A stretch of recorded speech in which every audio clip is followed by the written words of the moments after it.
তো সবাইকে শুভ সন্ধ্যা। আজকে হচ্ছে মহাশিবরাত্রি, সবাইকে শিবরাত্রি অনেক অনেক শুভেচ্ছা ও ভালোবাসা। এরকম আমি যাব বাড়ি, মানে আমাদের বাজারে ভোলে বাবার পুজো হয়, সেখানে যাব। তো আমার ঘরের পুজো দেওয়া কমপ্লিট, ঘরে আমি আগে পুজো করে নিলাম, তারপরে আমি যাব। তো শিব চতুর্থী তো লেগে গেছে সকালবেলায় 11টার পরে। তো আমি এখন সন্ধ্যেবেলায় আমার ঘরের ভোলে বাবার মাথায় জল ঢেলে, মানে আমার বাবার মাথায় জল ঢেলে আমি এখন যাব আবার রেডি হয়ে বাজারে। তো সবাইকে বলছি হর হর মহাদেব, সবাই বলো।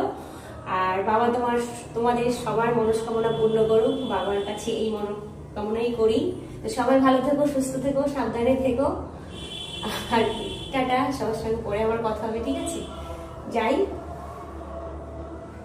একটু কাছে দেখা। আমি এইমাত্র সবাই পুজো দিয়ে উঠলাম, তোমাদের সঙ্গে কথা বলছি, একটু সারাদিন তো কথা বলতে